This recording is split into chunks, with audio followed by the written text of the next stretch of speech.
નમસ્કાર. આપણે રોજ જે વાપરીએ છીએ એ રવિવાર, સોમવાર આ બધા નામ ક્યાંથી આવ્યા હશે એવું ક્યારે વિચાર્યું છે?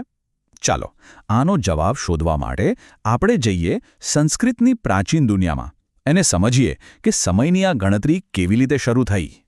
તો સવાલ એ છે કે મંગળવારને મંગળવાર જ કેમ કહેવાય છે? આનો જવાબ દુનિયાની સૌથી જૂની ભાષાઓમાંની એક એટલે કે સંસ્કૃતમાં છુપાયેલો છે. ચાલો આજે આ રહસ્ય પરથી પડદો ઉઠાવીએ.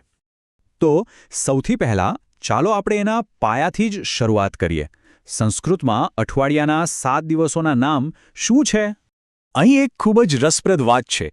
સંસ્કૃતમાં દરેક દિવસનું નામ આકાશના કોઈ ગ્રહ કે તારા સાથે જોડાયેલું છે. જેમ કે રવિવાર, જેનું નામ છે રવિવાસરઃ, એ છે સૂર્યનો દિવસ. પછી સોમવાર એટલે કે સોમવાસરઃ, જે ચંદ્રનો દિવસ છે.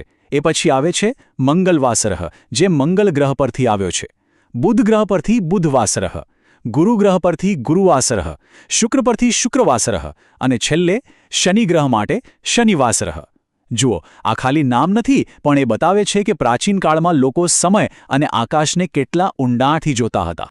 સારું, તો હવે આપણી પાસે દિવસોના નામ તો છે, પણ માની લો કે વાતચીત કરવી હોય, કોઈ પૂછે કે આજે કયો વાર છે, તો શું કહેવું? એના માટે આપણે સમય સાથે જોડાયેલા 3 બહુ જ જરૂરી શબ્દો શીખવા પડશે. આમાં સૌથી પહેલો અને સૌથી અગત્યનો શબ્દ છે અદ્ય. અદ્ય એટલે આજે.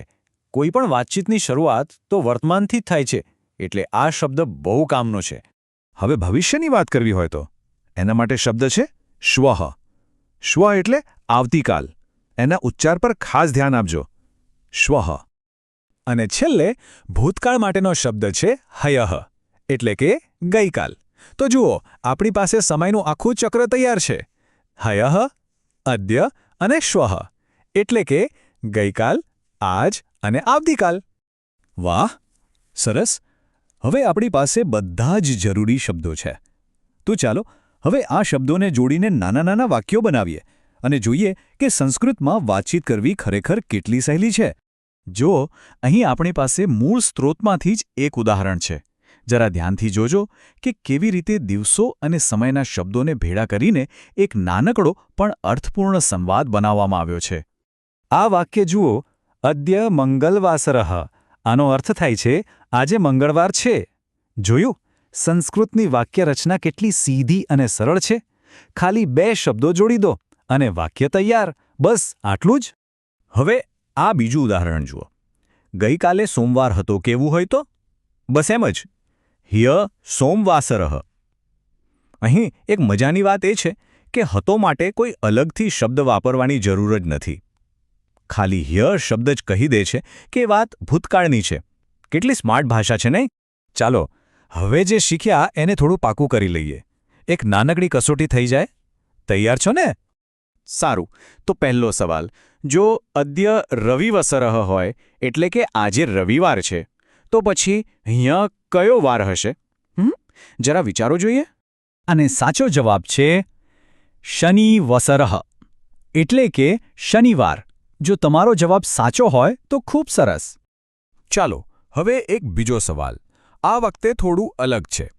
જો હ્ય રવિવાસરઃ હોય એટલે કે ગઈકાલે રવિવાર હતો, તો પછી અદ્ય એટલે કે આજે કયો વાર હશે? બિલકુલ સાચું.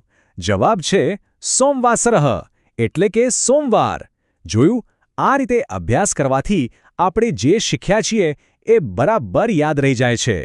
અને હવે છેલ્લે આ બધા દિવસોને યાદ રાખવા માટેની એક બહુ જ સુંદર અને મજેદાર રીત જોઈએ, જે કવિતા જેવી છે. જરા ધ્યાનથી સાંભળજો આ શ્લોક. એમાં દિવસોને એક પરિવારની જેમ ગણાવ્યા છે. પ્રથમો વારઃ સોમવાસરઃ, તતશ્ચ મંગલવાસરઃ, બુધવાસરશ્ચ ગુરુવાસરશ્ચ, તતશ્ચ શુક્રવાસરઃ, શનિવાસરશ્ચ રવિવાસરશ્ચ, વારાણામ પરિવારઃ. આનો અર્થ એવો થાય કે પહેલો વાર સોમવાર, પછી મંગળવાર, પછી બુધવાર, ગુરુવાર અને શુક્રવાર, અને છેલ્લે શનિવાર અને રવિવાર. આ બધા વારોનો એક પરિવાર છે. કેટલો સુંદર વિચાર છે આ બધાને યાદ રાખવા માટે. અને આ શ્લોક આપણને એક ઊંડા સવાલ પર લાવીને મૂકી દે છે. અઠવાડિયાના દિવસોને એક પરિવાર તરીકે જોવાની આ કલ્પના એ પ્રાચીન સંસ્કૃતિઓ સમય વિશે શું વિચારતી હતી એના વિશે આપણને શું કહે છે? કદાચ એ લોકો સમયને ખાલી અલગ અલગ દિવસોના ટુકડા તરીકે નહોતા જોતા, પણ એકબીજા સાથે જોડાયેલા એક ચક્ર તરીકે, એક પ્રવાહ તરીકે જોતા હતા. ખરેખર આ એક એવો વિચાર છે જે આજે પણ આપણને ઘણું શીખવી જાય છે.